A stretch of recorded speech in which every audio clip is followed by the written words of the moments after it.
Graça e paz a todos.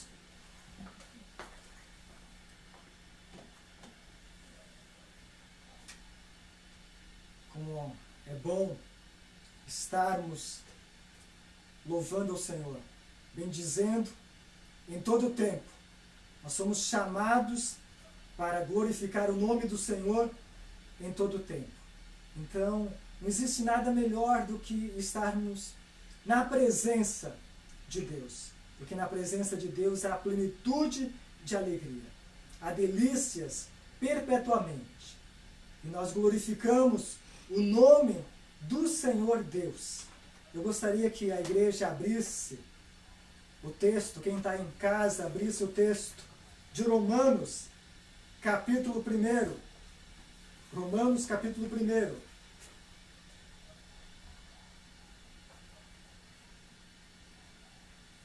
A epístola de Paulo aos Romanos, capítulo 1, versículo 1 até o 7.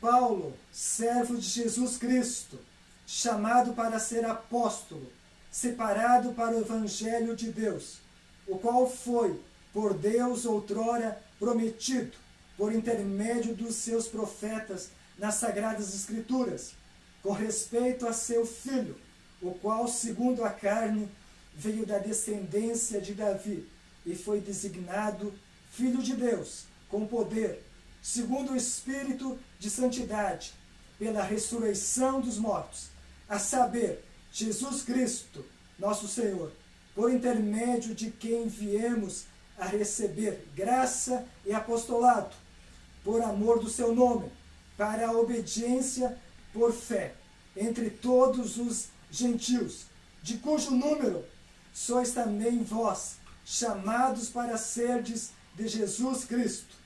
A todos os amados de Deus, que estáis em Roma, chamados para serdes santos, graça a vós outros e paz da parte de Deus, nosso Pai, e do Senhor Jesus Cristo. Que Deus possa falar aos nossos corações através desta palavra. Vamos orar mais uma vez. Deus amado, Tu és maravilhoso. Mesmo, Senhor, estando nas nossas casas, nós podemos sentir Tua presença. Sabemos que o Senhor age nas nossas vidas, que o Senhor é poderoso para fazer muito mais do que pensamos ou pedimos, que a Tua glória, Senhor, tem se manifestado, Senhor, sobre as nossas vidas. Muito obrigado, Senhor, porque podemos sentir a Tua presença e descansar em Ti, porque é o melhor lugar para estar, Senhor. Nesse momento, Senhor, tão difícil, Senhor, que estamos passando, Senhor. Nós queremos, Senhor, estar no Teu colo, descansando em Ti, Senhor. Que nessa noite o Senhor possa falar, Senhor, à Tua igreja. Usa a minha vida, Senhor. Quero ser um instrumento em Tuas mãos para edificar, Senhor, o corpo de Cristo, Senhor. Salva a vida, Senhor, através dessa palavra, para a Tua glória, Senhor. Em nome do Senhor Jesus. Amém. E glória a Deus. Nós vamos continuar falando a respeito das credenciais de Paulo. Na semana passada nós falamos o versículo 1, que diz o seguinte: Paulo, servo de Jesus Cristo, chamado para ser apóstolo, separado para o evangelho de Deus. E hoje nós vamos continuar o versículo 2 até o versículo 7. As credenciais de Paulo, aquilo que faz parte, né, do seu ser, aquilo que dá crédito a ele. Paulo, ele não conheceu a grande maioria dos irmãos de Roma, pessoalmente. Algumas pessoas ele conheceu, mas a maioria não. E parecia que algumas pessoas, como na nossa época, né, não estavam, né, agindo como servo de Cristo, como servo de Jesus Cristo. Como diz o versículo 1, estavam mais pensando no lucro, naquilo que poderiam lucrar, ter, através do Evangelho. E Paulo disse, primeiramente, que ele era apóstolo de Jesus Cristo. Então Paulo era apóstolo de Jesus Cristo. E aqui nós temos o fundamento do livro de Romanos, que nesse livro ele fala dos elementos essenciais. E ele começa com o Evangelho, e depois ele vai progredindo para outros assuntos relevantes, importantes para as nossas vidas. Mas ele começa com o Evangelho, e ele compartilha neste Evangelho a mente de Deus. Se você quer conhecer a mente do Senhor Deus, a mente do Todo-Poderoso, é importante ler este Evangelho, porque aqui nós temos, e Paulo, ele compartilha da mente do Senhor Deus para os irmãos de Roma. E nós vimos a semana passada sobre os fatos sobre o mensageiro.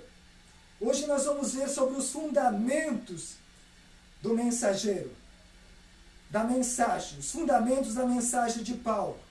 A mensagem de Paulo, o discurso dele, a comunicação oficial, que esse recado veio da parte do Senhor Deus para os irmãos de Roma, e não somente para os irmãos de Roma, para as nossas vidas, está centrada na vida do Senhor Jesus Cristo, na pessoa de Jesus Cristo. Então, tudo nas Escrituras está centrado na pessoa de Jesus Cristo. O alvo, o Evangelho, primeiramente é Jesus Cristo. Não existe Evangelho sem Jesus. Em segundo lugar, o Evangelho é aquilo que o Senhor nos dá.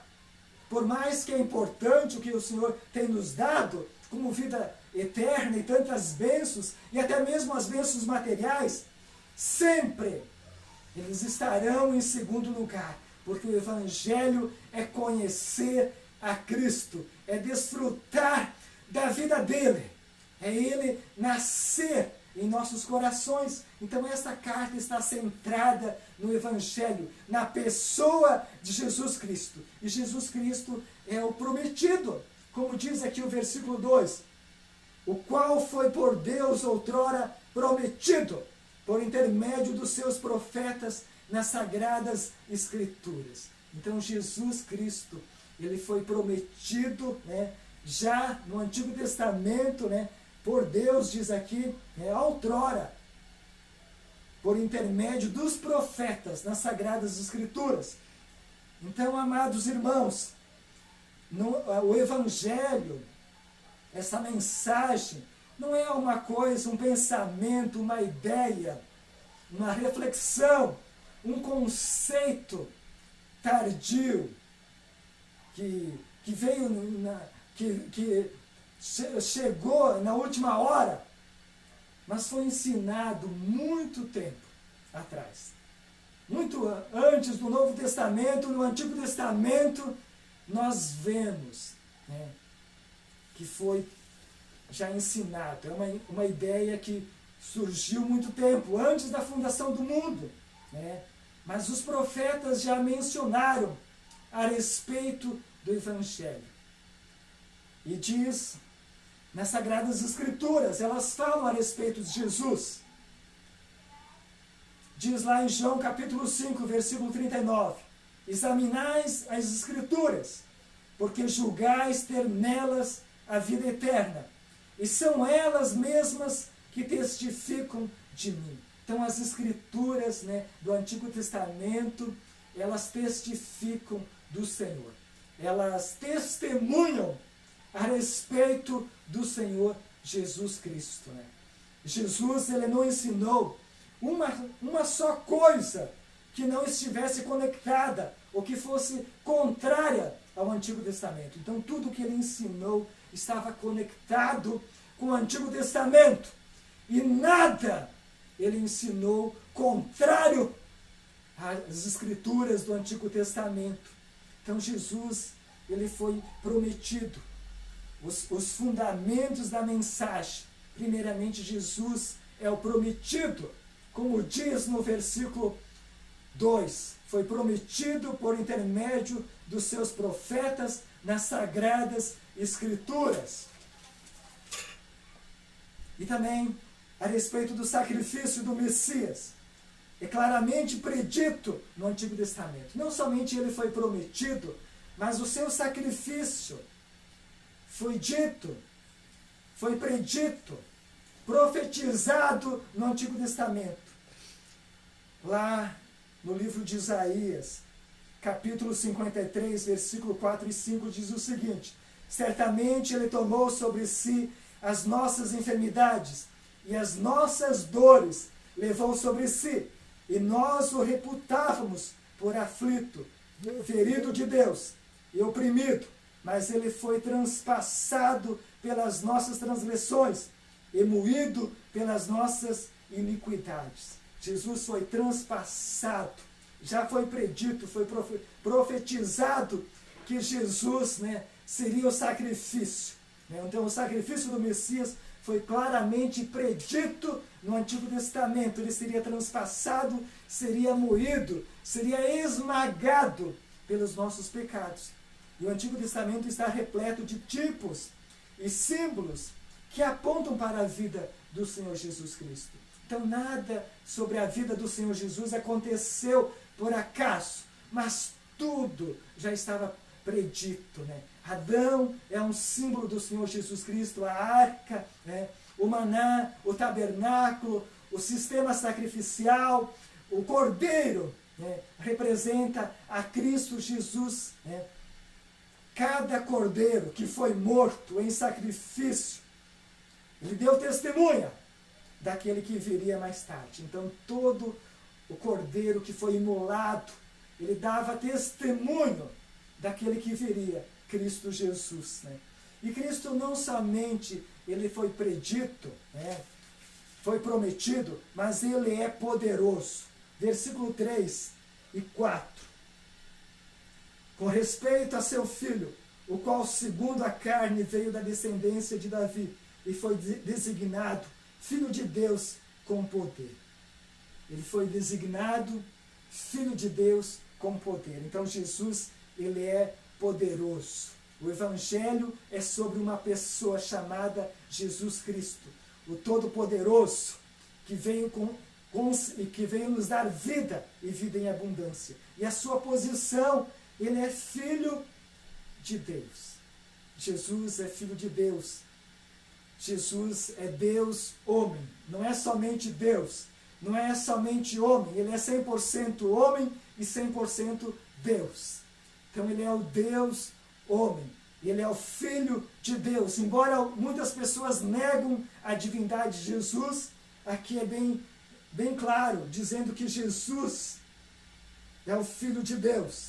Foi designado Filho de Deus, com poder, segundo o Espírito de Santidade, pela ressurreição dos mortos. Então Jesus é o Filho de Deus, ele é Deus, ele é a segunda pessoa da Trindade.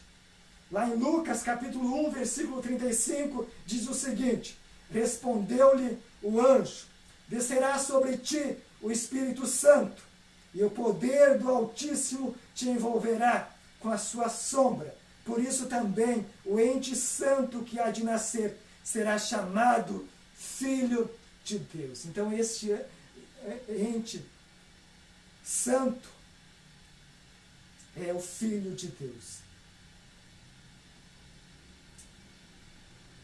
E aqui a gente aprende três títulos sobre o Senhor Jesus como sua pessoa.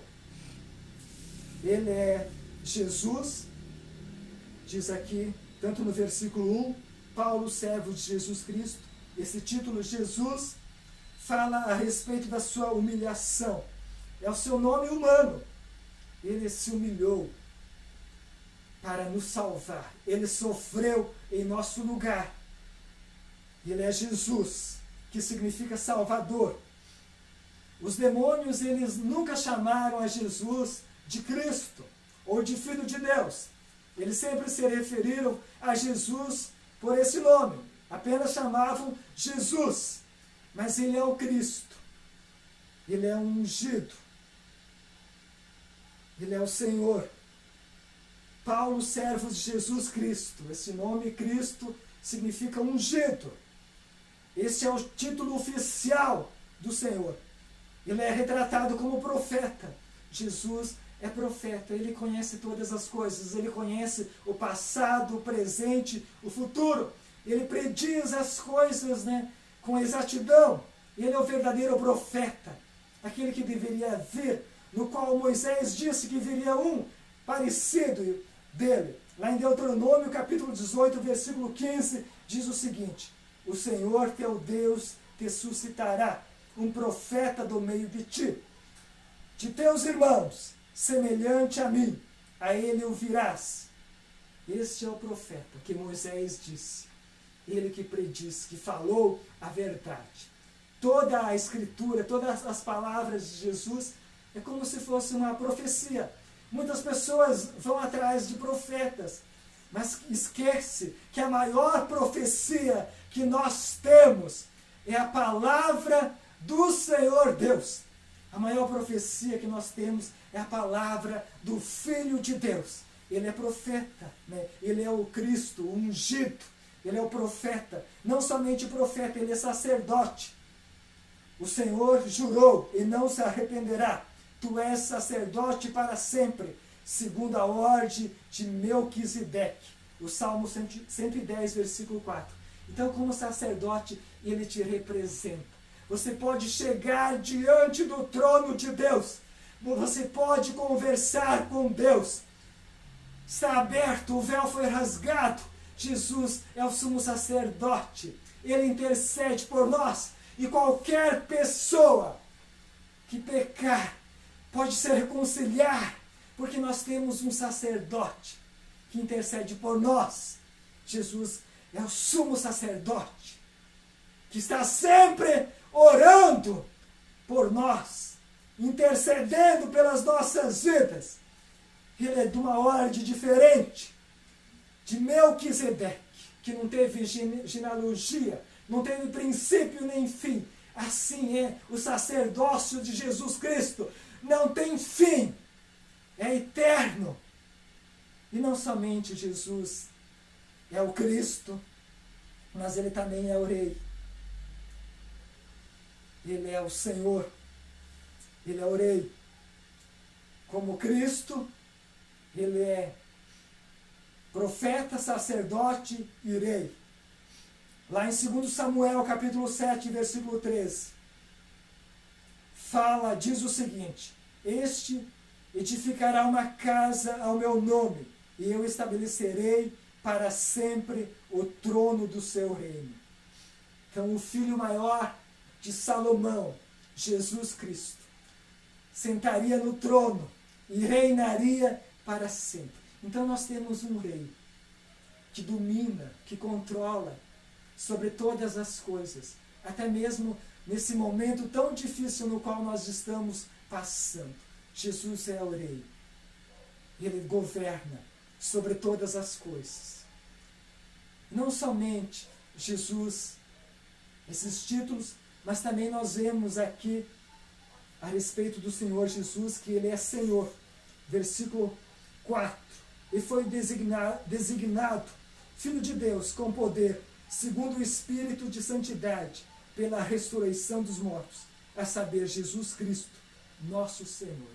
Então, Jesus é nosso Senhor, com letra maiúscula, no qual todos devem se prostrar diante dele. Esse título fala a respeito da sua exaltação.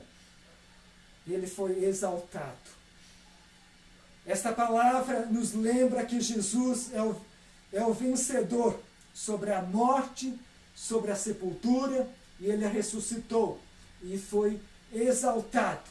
Ele deve ser honrado, temido e obedecido e servido. Jesus deve ser honrado, temido, obedecido e servido como Senhor. Todos nós devemos servir a Ele. Todos nós devemos estar debaixo da autoridade dEle. Ele é o Senhor. Por isso, percebam bem, quantos detalhes, quantas coisas essa epístola traz para nós. Quantos conceitos, quantos ensinamentos para as nossas vidas. Devemos jurar fidelidade a Ele, obedecer a Ele em todo o tempo, porque Jesus é o Senhor, que ressuscitou dos mortos, vivo está e reina sobre este mundo, sobre o universo. Ele controla todas as coisas. Então, amados irmãos, nós vimos a respeito do Senhor Jesus Cristo. Ele foi o prometido. E vimos a sua pessoa, a sua posição. E também a sua credencial. Versículo 3 fala a respeito das suas credenciais.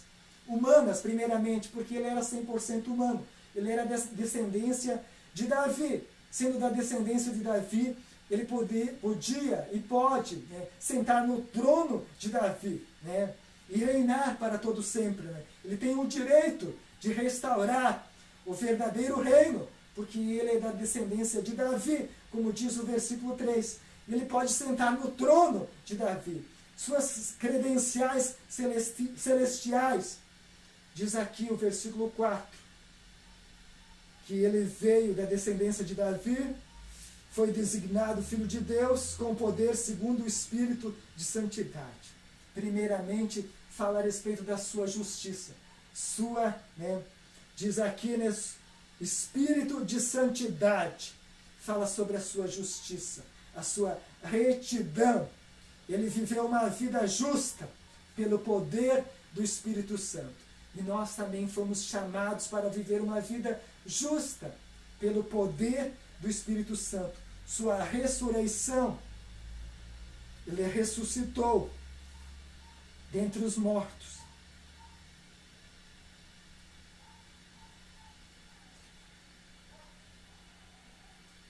Assim como sua vida justa provou sua origem celestial, ao mesmo tempo acontece a sua ressurreição, mostra que ele não é uma pessoa comum, mas ele é o próprio Deus, o único que tem poder para ressuscitar dentre os mortos.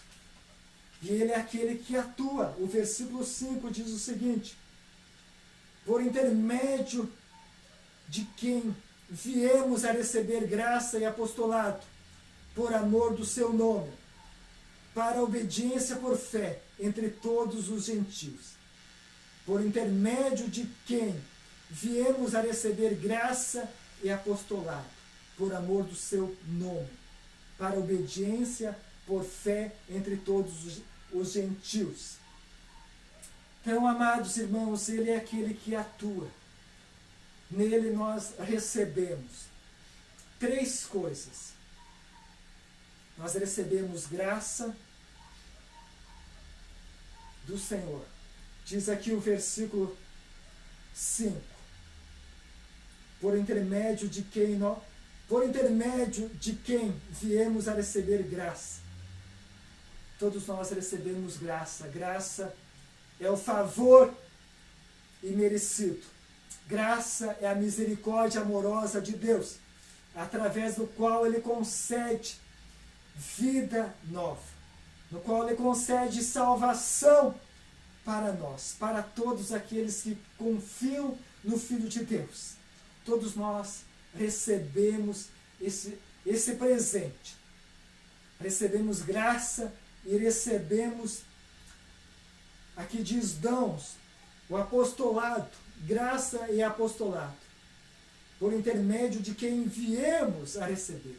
Todos nós, não é somente os apóstolos receberam o apostolado, mas todos nós recebemos dons. Num sentido bem amplo, todos nós somos apóstolos, todos nós somos enviados ao mundo para pregar o Evangelho. Todo cristão recebeu dons da parte de Deus, recebeu habilidades da parte de Deus, recebeu pelo menos um dom espiritual, e que é para usar para a edificação da igreja, e é para usar para ganhar almas.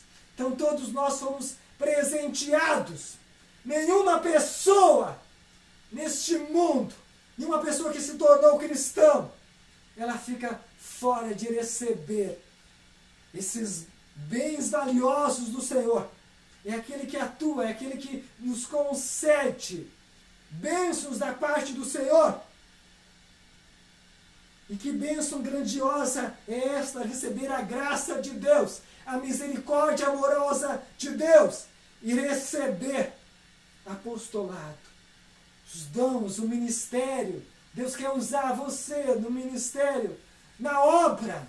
Nenhuma pessoa foi chamada para estar simplesmente sentada, mas todos nós somos chamados para servir, para o serviço, servir ao Senhor, servir a Jesus, servir aquele que é o Rei, aquele que foi ungido com o Espírito Santo, aquele que ressuscitou dentre os mortos.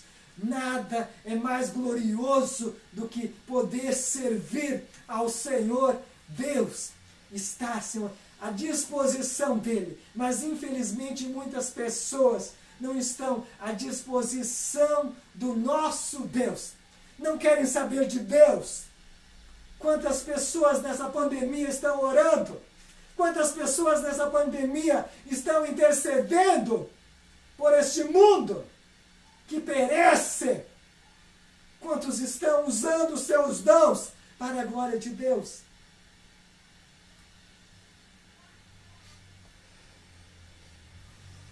Ele diz aqui algo interessante no versículo 5. Para a obediência por fé.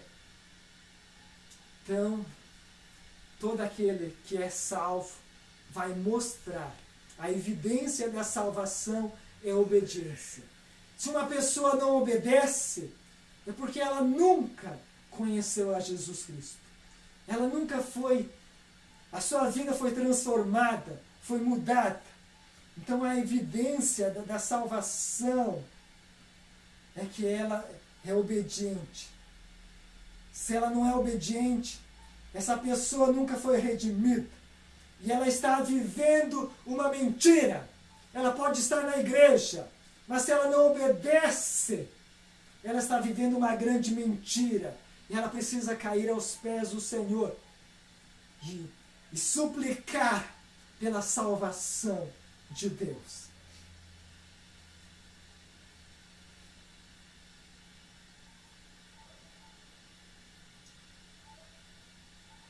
Para a obediência por fé entre todos os gentios, de cujo número sois também vós chamados para serdes de Jesus Cristo. Então, amados, nós podemos ver agora o foco de seu ministério, o ponto de convergência, o centro do seu ministério, e tem a ver com as pessoas. Então ele passa da mensagem para as pessoas, no qual ele está escrevendo, e eles são chamados para serem salvos. O versículo 6 diz o seguinte: de cujo número sois também vós chamados para serdes de Jesus Cristo. Não existe nada tão glorioso do que você for ser chamado para a salvação, chamado para ser de Jesus Cristo, chamado para andar com o Senhor Jesus Cristo, para desfrutar da vida dele. Todas as pessoas, são chamadas. O Evangelho é para todos, mas infelizmente nem todos querem saber do Evangelho, mas há um chamado eficaz, onde as pessoas são chamadas pelo poder de Deus para se tornarem filhas de Deus, para ser de Jesus Cristo, chamados para serem salvos.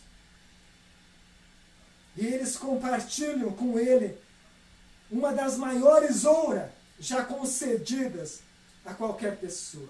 Não existe honra maior do que você andar com o Senhor, do que ser salvo, do que pertencer à família de Deus. Não existe nenhuma honra maior.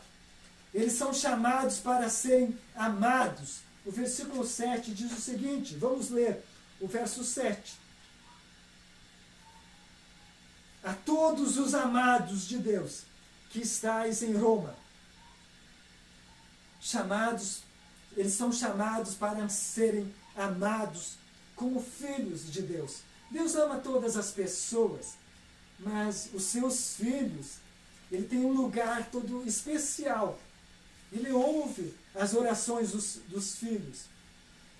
Então, Deus nos ama de uma maneira especial.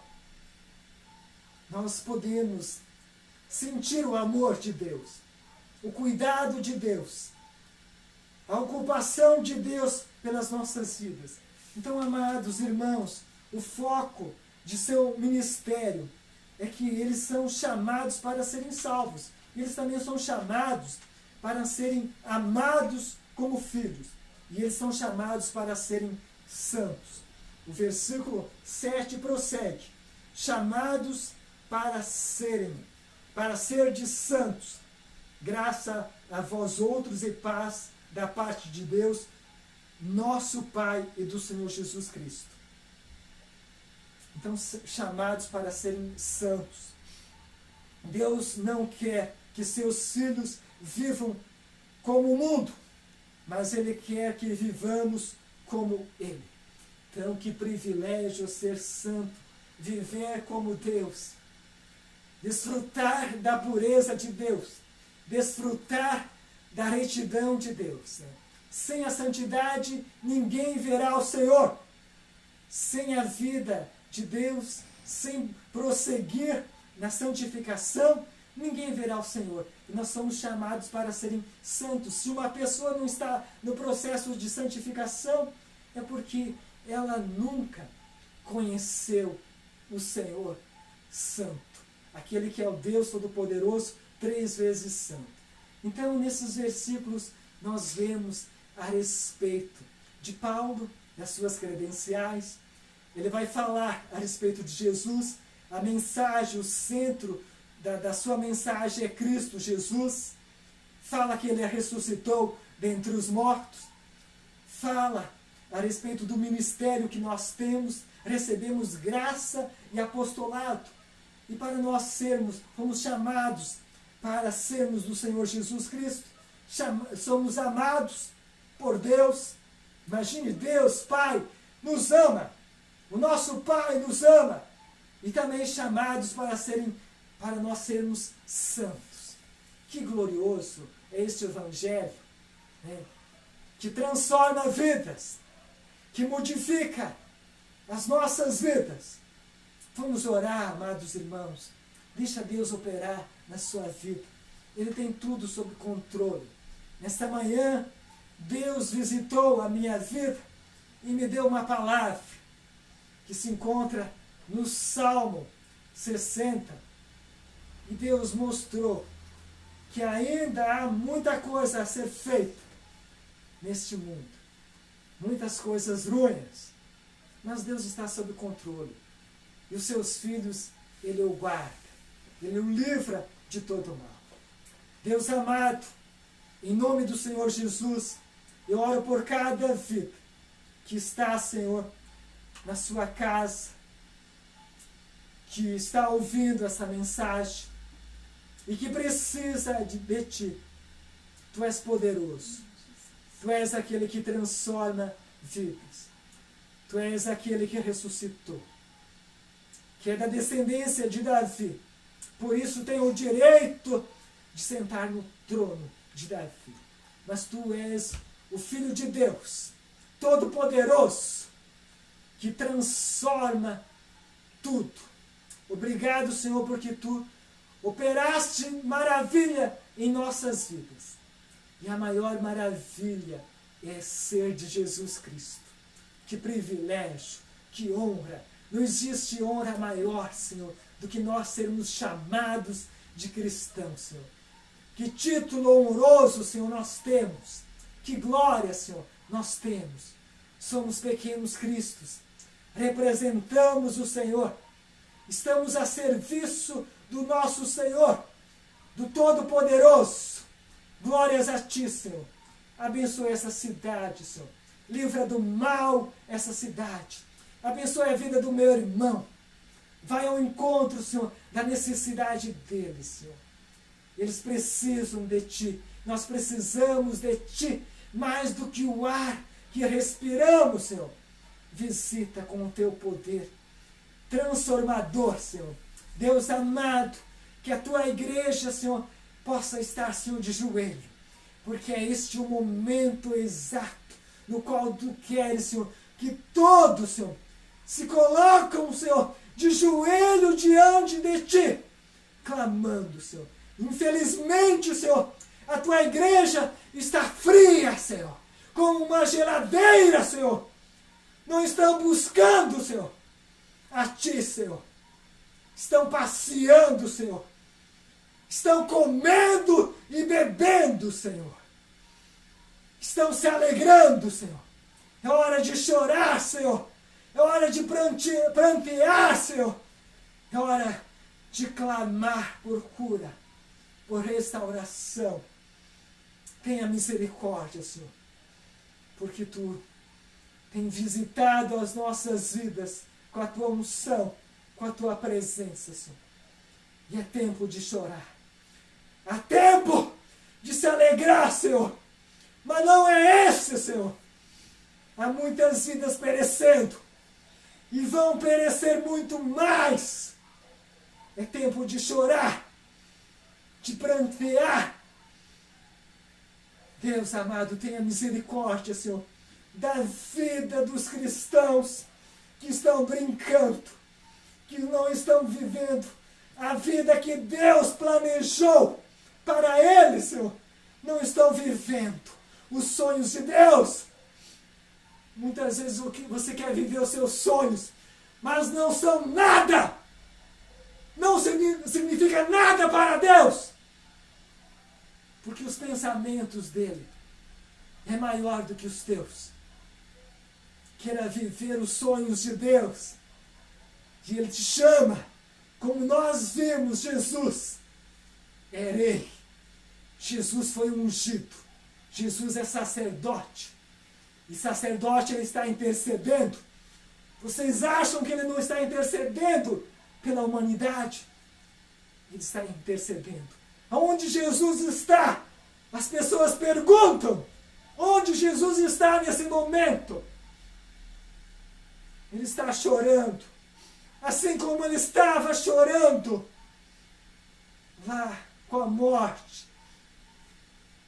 de Jairo. Está pranteando, chorando, porque Ele ama este mundo e Ele veio buscar e salvar.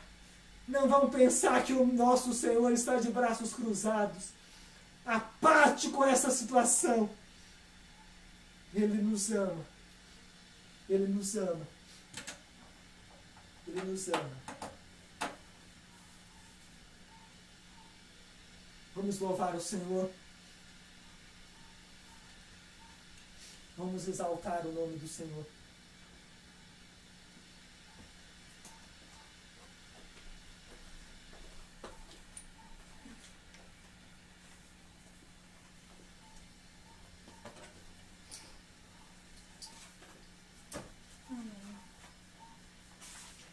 Aleluia. Vamos crer que tudo é possível, que nada é impossível para o nosso Deus. Aleluia, Pai. Manifeste, Senhor, o Teu poder nessa noite, Senhor. Poder que cura, poder que restaura. O poder do Senhor é poderoso. Deus é poderoso. Aleluia. Louvado seja o Teu nome, Jesus. Glória a Teu nome, Senhor. Aleluia.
Aleluia, tome posse disso. Amém? Vamos orar nesse momento. Pai amado, Pai querido, Deus grande e forte, Deus maravilhoso, nós te agradecemos, Senhor, por esse momento tão sublime na Tua palavra. A Tua palavra nos ensina, a Tua palavra nos fortalece. E somente ficarão de pé aqueles que se alimentam da Tua palavra, Senhor. Aqueles que abandonaram, Senhor, esse maná que veio do céu. Esses não vão sobreviver porque ficarão raquíticos. Mas aqueles que leem a Tua palavra, aqueles que ouvem a Tua palavra e guardam a Tua palavra em seus corações, esses, Senhor, diante desses dias difíceis, diante dessas tribulações, esses permanecerão de pé. Aqueles que te buscam em oração, Senhor, esses permanecerão de pé. Ó Deus amado, portanto oramos por aquele, Senhor, que abandonou, Senhor, o rebanho, por aquele, Senhor, que está distante de Ti, ó Pai. Ó Deus, que aquele que se agarrou com as coisas dessa vida, Pai amado, que o Teu Espírito Santo traga de volta, Senhor. Ó Deus, consola os corações dos aflitos e que nessa semana tenhamos uma semana de paz, uma semana abençoada. Ó meu Deus amado, que o Senhor venha ter misericórdia de nós como igreja, de nós como cidade, de nós como estado, de nós como nação. Pai amado e querido, nós rogamos a Tua misericórdia, Senhor. Venha ao encontro de cada um, Senhor, meu Pai amado, em nome de Jesus, e que essa semana seja abençoada na Tua vida. Amém. Amém, Jesus.